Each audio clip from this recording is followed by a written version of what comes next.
Hello, ladies and gentlemen. We have another all-inclusive cryptocurrency breakdown for a highly requested coin called Polkadot. So today we're going to cover everything from how this coin started to the use cases and the problems that this solves and whether this is a project worth diving into a little bit. Now, Polkadot is a very, very complicated ecosystem. I'm going to do my best to break down everything you need to know, but there's a lot of especially technical things here that I could not feasibly fit into one video. This could be something that's like a 10-part series if I really wanted to break down every single aspect. So I'm going to give you everything you need to know to decide whether, hey, should I dig into this a little bit more? Should I think about investing into this coin? Because it's very exciting. It's made by a genius team and there is a lot going on here. So in order to break this down, of course, I made an all-inclusive, you guessed it, if I can get over to the tab, flow chart.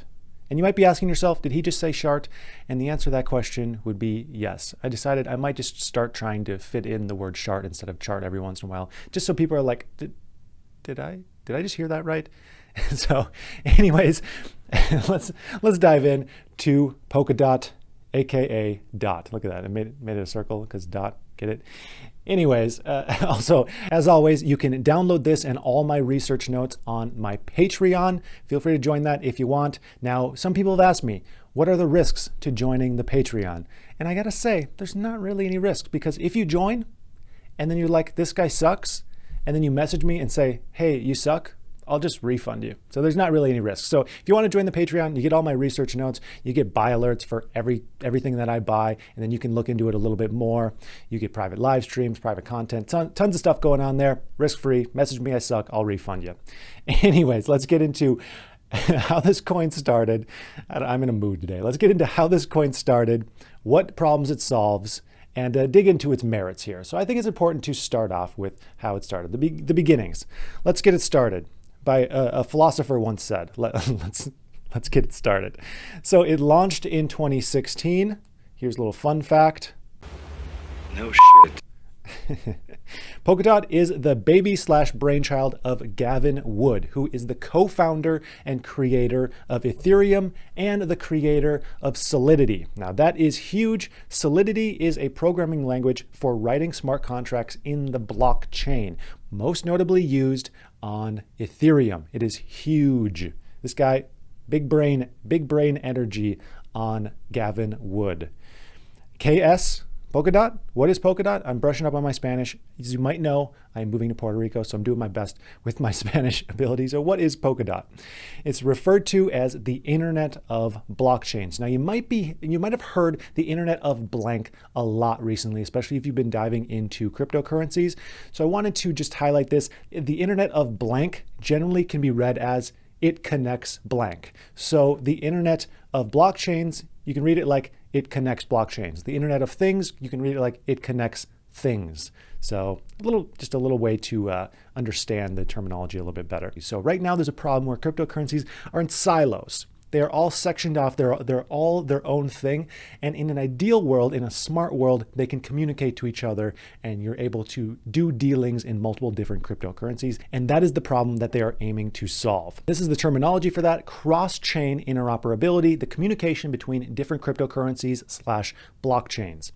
Now, this would allow blockchains of all types, including decentralized oracles like Chainlink, and applications to communicate with each other on a trustless platform. Now let's define that a little bit. Hold up, much needed definitions. So a blockchain oracle is a service that provides smart contracts with information from the real world. We're going to do some examples in a second here. A trustless platform means the participants in an agreement do not need to know each other or trust each other for it to function. It is the opposite of a handshake deal. The opposite of it. You don't need to trust them whatsoever. It could be the worst person in the world and you'd be able to do some kind of a contract with them because it doesn't matter what that person is or has done in the past, because it's trustless. It's trustless, people. Okay, real world example. Scenario. You bet someone that you don't know. You don't know this person at all. You don't trust them at all. You bet them $100 that Elon Musk will tweet about Dogecoin at least twice in June. You know, a scenario that probably will happen if we're being honest. So this is how it would work, how Polkadot could help. A smart contract is set up for the agreement. Elon's tweet data is being fed to the contract with the blockchain oracle Chainlink. So Chainlink is pulling that tweet data, it's sending it to the smart contract. After June ends, the smart contract will answer the yes or no question, did Elon Musk tweet about Dogecoin twice in June? And then money is sent in Bitcoin to the winner of the bet. So you can see there are multiple different cryptocurrencies, multiple different blockchains being used in this agreement. Polkadot would bind all this together and make everything jive, if you will. Who uses the word jive anymore? Basically, all of these events are triggering together and working together through Polkadot's network. So bada bing, bada dunk, you have the internet of blockchains like we referenced earlier. So cross-chain functionality, meaning communication between blockchains, means that blockchains function how they're supposed to. They are smart. It's kind of like you and your friend have a smartphone. The smartphone itself can do some cool, some interesting things, but if they can't communicate to another smartphone, they're pretty limited. That's kind of how blockchains are right now as well. The future of blockchains, things will communicate. It's more of a matter of who is going to solve this and who we're going to use to solve this problem in the future. Okay, interoperability is everywhere in the real world. So here's some examples. You're building a website and you import a video from YouTube. That is interoperability between two systems. Or you order a pizza online and you use PayPal to pay for that. You're using multiple systems and things are flowing and communicating properly. It is needed for the system to be cohesive. It's a very important problem to solve in cryptocurrencies. So how does this all work? It's about to get a bit geeky. If you don't want to hear the technicals, skip ahead a minute or so. So it all starts with the relay chain, which is the heart of the Polkadot network. The relay chain itself has pretty minimal functionality besides coordinating the system and securing the system as a whole. But then you have parachains, no relation to parakeets or parapants. The worst jokes.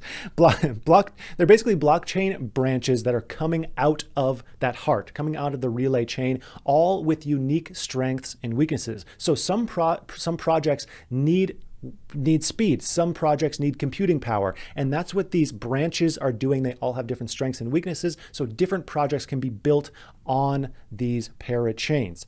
And now parachains are bid on for projects within the Polkadot network. There's a limited number of parachains that will be in the Polkadot network. Now we have bridges. Bridges are special kinds of adapters that allow already established blockchains to plug in and join in on the fun of the Polkadot network. So it's something that's already offered. All right, enough of the technical jibber jabber. What is the token? That's the token. DOT. Get it? Ba-doom. Anyways, DOT is the native token. Here's the governance structure. All the people who hold DOT have the right, not the obligation, you don't have to vote on any changes and upgrades made to the Polkadot network. The weight of your vote is based on really these two factors, how much DOT you have and how long your DOT is locked up with the vote. Can you stake it? Yes, you can stake it. And let's cover some risks here because I want to always cover potential risks, potential downsides with every single project because there's a lot of unfamiliarity here.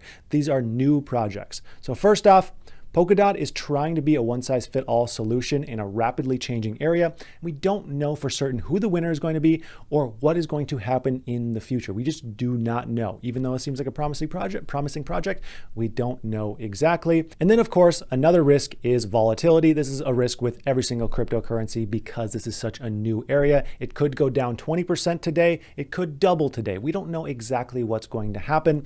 But if you are a big fan of the use cases, of the development team, and you are long-term focused, this isn't that much of a concern. But with most cryptocurrency projects, the best way to buy an investment in one of these, to buy some of these, is to take the dollar cost average approach. Let's say you want to buy $1,000 worth of one of these coins. You have a $1,000 budget. You could do something like buying $50 every third day or buying $100 a week. That way, the volatility fluctuates. You don't really care what exactly the price is at because you're just dollar cost averaging and you don't have to worry so much about the volatility.